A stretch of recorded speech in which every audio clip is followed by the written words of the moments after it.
De tous les prédateurs qu'ait connus la Terre, peu furent aussi prospères que nos amis des squales. Sur le papier, ces charmantes bestioles n'ont pourtant pas l'air si particulières au final. Vous prenez un gros poisson, vous lui donnez un squelette cartilagineux et sans côte, des denticules dermiques, 5 à 7 fentes branchiales de chaque côté et des nageoires pectorales non fusionnées. Après, oui, je sais bien que ce n'est pas aussi simple, avec en prime leur sens aiguisé, leur adaptabilité et leur mâchoire absolument terrifiante, le tout leur ayant permis de se maintenir et même de prospérer pendant près de 450 millions d'années. D'ailleurs, durant environ la moitié de cette période, ils n'étaient pas seulement nombreux, mais aussi les prédateurs les plus redoutables qu'on puisse croiser dans l'eau. Donc, on peut dire que les requins furent, proportionnellement, les animaux marins les plus redoutables de l'histoire de notre planète. Et même nous humains ne le savons que trop bien. Bien sûr, les requins sont la plupart du temps inoffensifs, même les plus menaçants, avec en moyenne moins de 10 attaques mortelles par an dans le monde.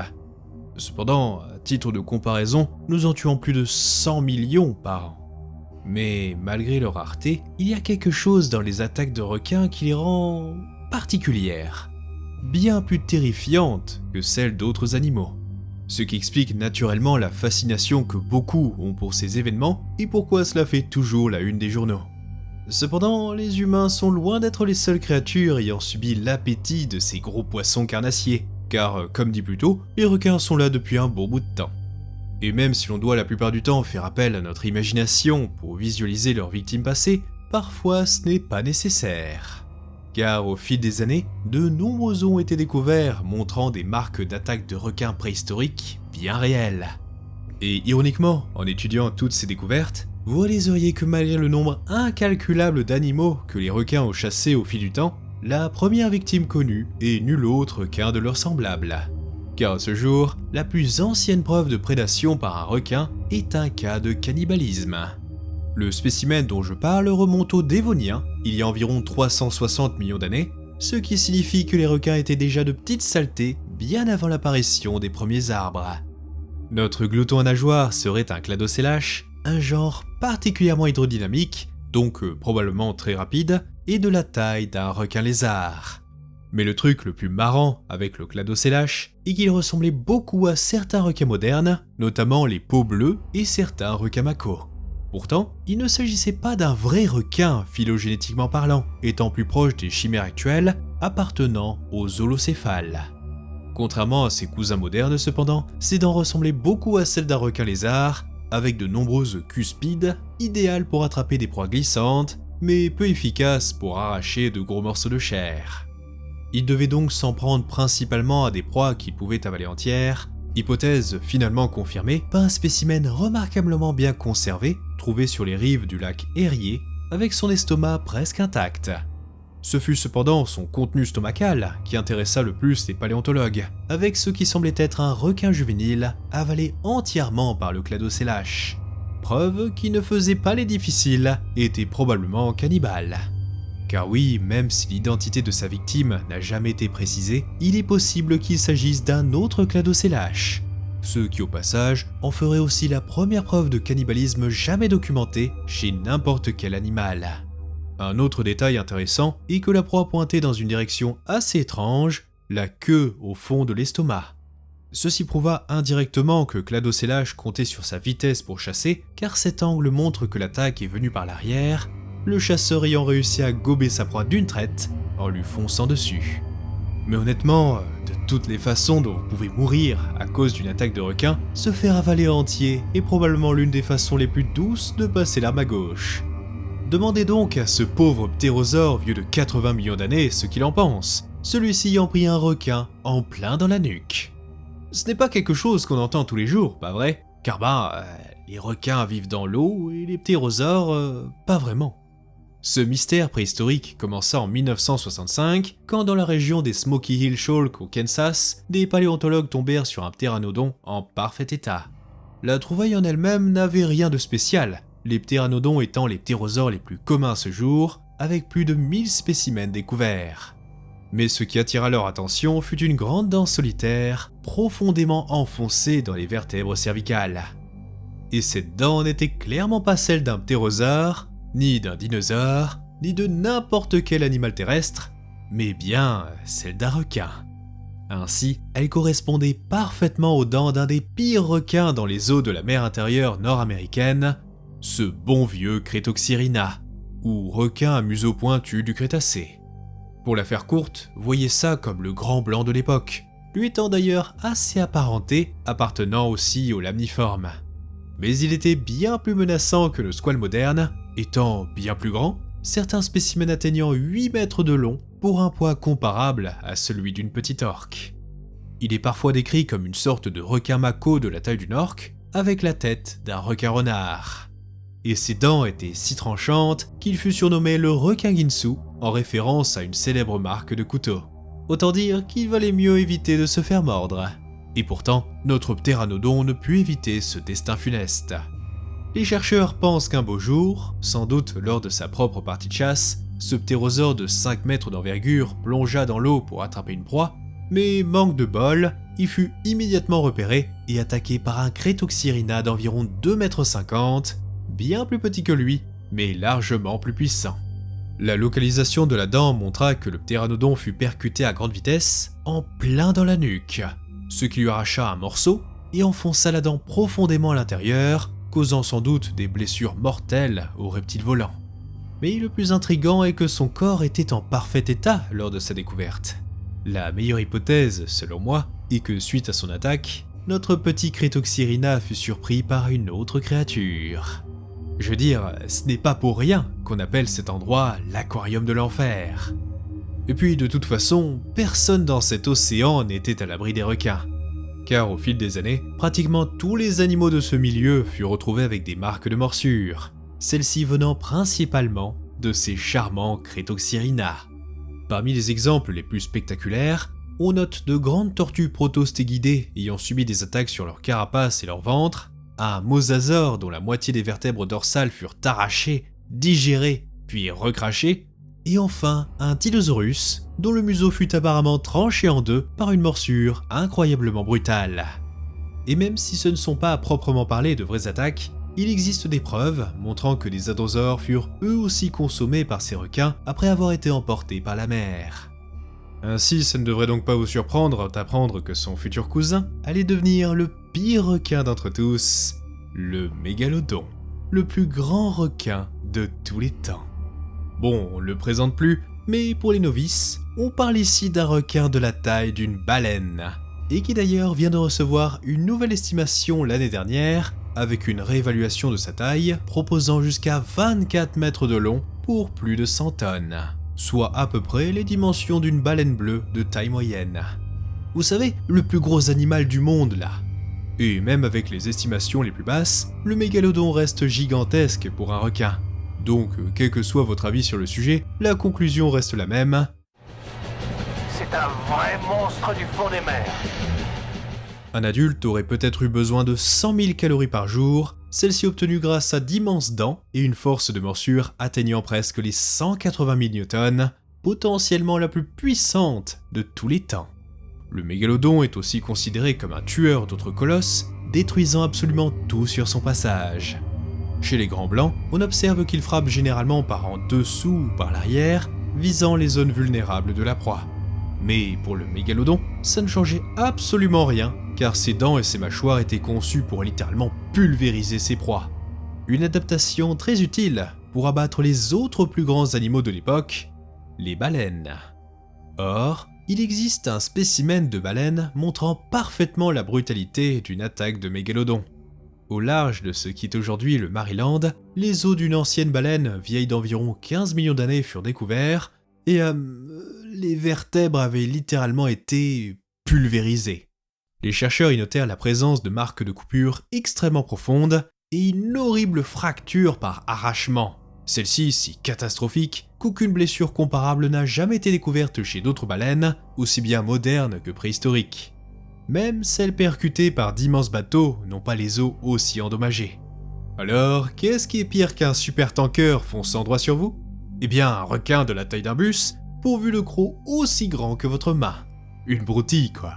Et histoire de confirmer tout ça, une dent de mégalodon fut aussi retrouvée à côté des os, s'insérant parfaitement dans les fossiles de la baleine. Ce qui mena naturellement à la conclusion initiale que cette baleine fut réduite en charpie par ce cher Meg. D'après l'angle de la morsure, on pense que le cétacé ne s'est même pas rendu compte de la présence du mégalodon, car celui-ci l'attaqua par le côté et le secoua comme une vulgaire marionnette. De plus, si elle était suffisamment proche de la surface, il y a aussi une chance que la force de l'impact l'aurait carrément projeté hors de l'eau. Mais attendez, c'est pas le plus fou. D'après ces restes, il est probable qu'en un instant, la baleine subit un écrasement de la moelle épinière, d'immenses hémorragies internes et externes, une paralysie partielle et évidemment une douleur atroce. Mais malgré tout ça, notre petite battante survécut à cette attaque. Nous savons cela parce que les vertèbres endommagées montrent des signes de régénération, quelque chose qui n'arrive évidemment pas après la mort. Et les paléontologues pensent que notre mégalodon n'a tout simplement pas fini le travail. Peut-être abandonna-t-il sa proie pour économiser de l'énergie, ou peut-être fut-il lui-même surpris par une défense coordonnée des congénères de la baleine. Qui sait? Malheureusement, il est probable que la baleine aurait préféré mourir sur le coup, car il semble qu'au final, la blessure cessa de cicatriser après quelques semaines. Ce qui signifie qu'elle succomba quand même à ses blessures, peut-être à cause d'une infection ou de la faim, et assurément dans d'atroces souffrances. Tout comme avec le ptéranodon, ce n'est pas tous les jours qu'on entend parler d'une baleine qui s'est fait exploser le dos par un requin, mais le mégalodon était tout simplement une force de la nature. Et vous savez quoi? Ce cas n'était même pas l'attaque de Meg la plus brutale qu'on ait découverte, ce titre revenant peut-être à une autre baleine assez familière, le cachalot, ou du moins un cousin très proche. Quand on pense à un prédateur attaquant sa proie, on imagine généralement un animal mordu sur le corps, les membres, ou dans le cas de notre ptérosaure sur le cou, voire simplement avalé entier. Mais quelque chose de bien plus rare est quand la proie se fait littéralement arracher la gueule. Et pourtant, c'est ce qui arriva à ce cétacé particulièrement malchanceux. Des chercheurs en Caroline du Nord découvrirent une dent de cachalot datant d'il y a quelques millions d'années qui aurait visiblement été mâchée par des dents tranchantes et dentelées. Et le suspect le plus probable est bien sûr le mégalodon. Au départ, certains pensèrent que cette dent a simplement été mordue par un meg en train de manger une carcasse, car qui serait assez fou pour arracher la tête d'un cachalot, voyons. Mais en l'examinant plus attentivement, ils constatèrent que la partie de la dent endommagée correspondait à une zone enfouie dans la mâchoire. Ce qui signifie que la morsure du mégalodon aurait dû traverser la mâchoire de la baleine avant d'atteindre la dent en question. De plus, c'est quand même bizarre qu'un requin s'attaque aux mâchoires d'une carcasse, car il n'y a pas grand chose à manger dessus quoi. Ce qui mena à une nouvelle hypothèse, proposant que notre requin tomba fou amoureux de ce cachalot et décida de lui faire un bon gros French kiss. Manque de bol, il y mit les dents et crocha les mâchoires de son crush. Bon, j'en rajoute peut-être un peu, mais cette simple dent montre à elle seule la puissance de ce requin, et le cachalot mourut probablement assez rapidement suite à cette attaque. Après, je parle du mégalodon, il y a quand même de fortes chances que le requin responsable n'était pas un meg à proprement parler, mais son proche cousin, Otodus schubutensis. Ils appartiennent tous deux au même genre, et peut-être même que Schubutensis n'est qu'une simple morpho-espèce d'Otodus mégalodon, ce qui signifie qu'on n'est pas vraiment certain qu'ils forment deux espèces distinctes. Bon, dans tous les cas, Schubutensis serait le plus proche cousin de mégalodon, donc c'est du pareil au même. Celui-ci étant aussi un monstre absolu, avec des individus pouvant atteindre les 13,50 m. Heureusement pour nous, ces terrifiantes créatures ont disparu depuis longtemps, car certains affirment qu'avec de tels monstres dans les océans, l'homme n'aurait peut-être jamais développé la navigation. Cela dit, les requins n'ont pas perdu toute leur dangerosité, loin de là même, car les attaques restent souvent particulièrement graves, et même nos ancêtres en avaient conscience. Or, si vous avez vu cette vidéo, vous savez très bien de quoi je parle. Petit rappel rapide, on retrouva le squelette d'un homme vieux de 3400 ans, appartenant à la culture japonaise des Jomon, sur les bords de la mer intérieure de Seto. Et celui-ci portait des dégâts très importants attribués à un requin, les scans révélant plus de 790 lacérations, certaines assez profondes pour atteindre l'os, dévorer ses organes et arracher ses membres.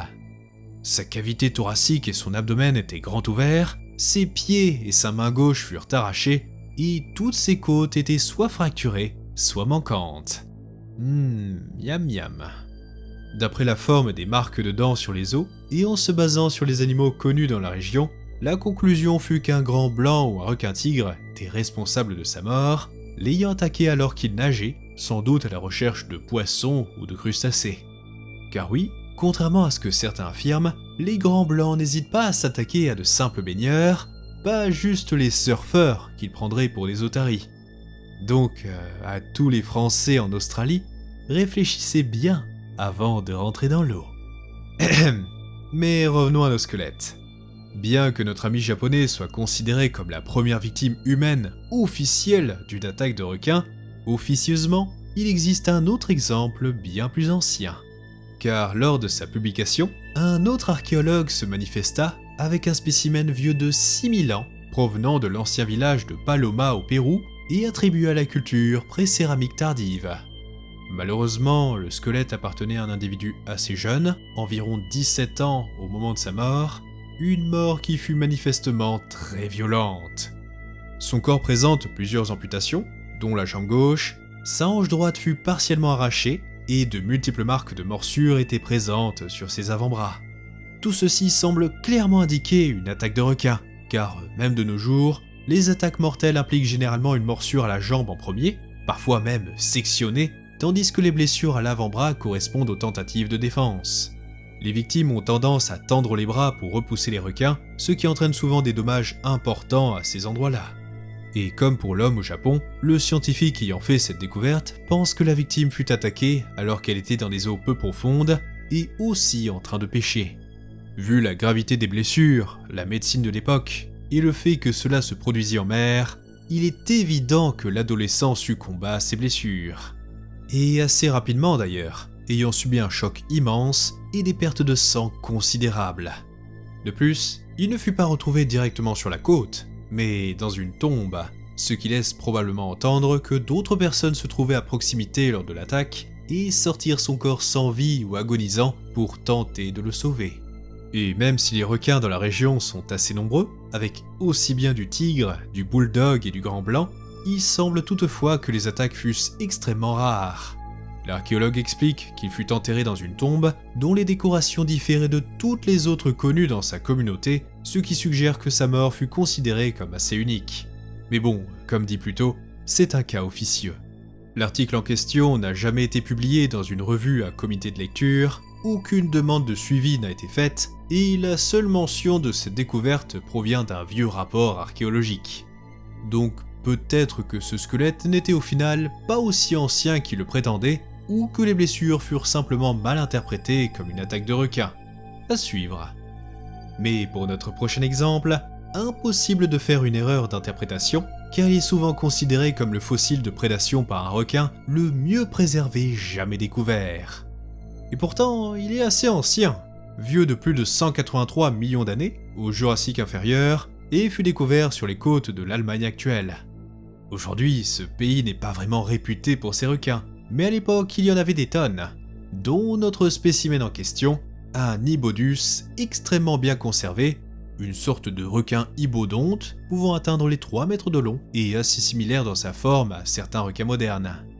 Les différences les plus notables sont les 2 mini-cornes de diable sur le dessus du crâne et de grandes épines attachées à ses 2 nageoires dorsales.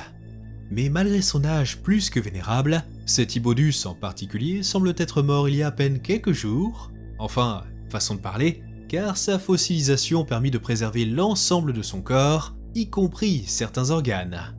Avec notamment l'estomac, à l'intérieur duquel les chercheurs localisèrent ce qui ressemblait à des dizaines de petits aimants.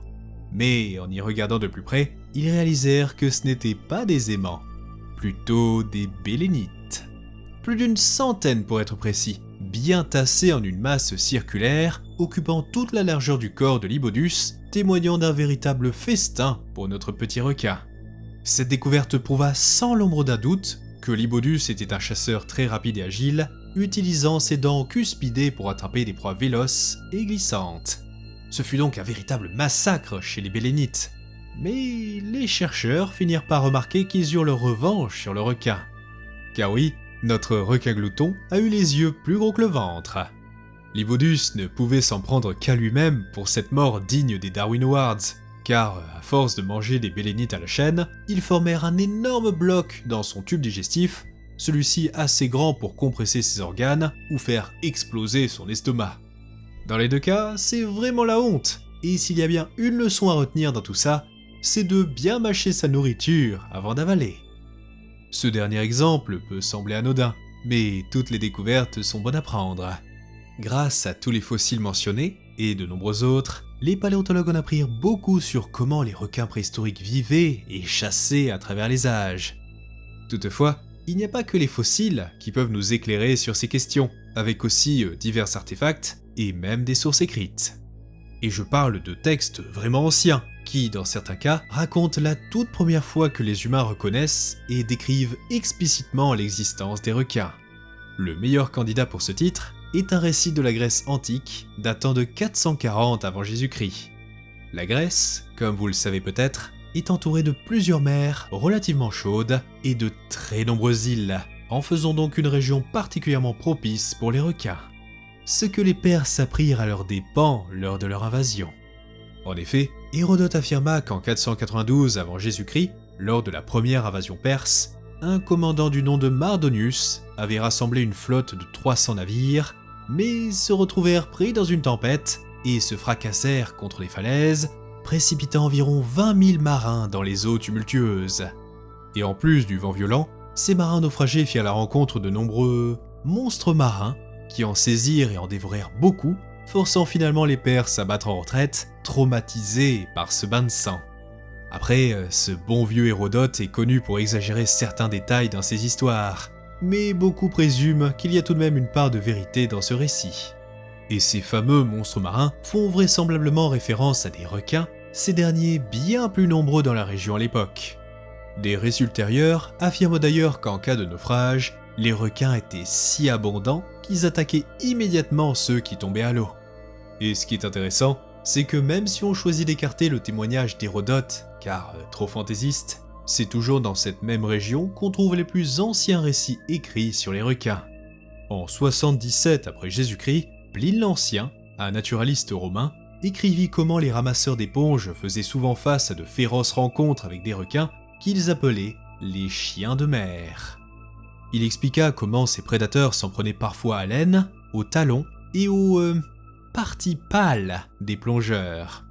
Selon lui, le seul moyen de se défendre et de se retourner contre le requin est de tenter de le chasser, car, je cite, « les requins craignent les hommes autant que les hommes craignent les requins ». De plus, la fréquence des attaques de requins dans la Méditerranée antique devait être assez importante, car c'est aussi là qu'on trouva la première preuve artistique d'une attaque de requin. Elle est d'ailleurs plus ancienne que les deux écrits précédents. Il s'agit d'un vase vieux de 2700 ans qui fut retrouvé sur l'île d'Ischia dans le golfe de Naples et représente des marins naufragés attaqués par de gros poissons, ceux-ci ressemblant fortement à des grands requins blancs. D'ailleurs, certaines reproductions laissent même suggérer que l'une des scènes montrerait un marin se faisant mâchouiller la tête par l'un de ces requins. Sympa. Enfin bref, il est vrai que les requins peuvent être un peu effrayants. Cependant, je vous assure, plonger en compagnie de ces magnifiques créatures est absolument magique. Et je ne sais pas vous, mais perso je rêve d'aller dans la cage pour rencontrer le roi des requins. En attendant, merci de votre attention, et on se dit à la prochaine aux eaux perdues.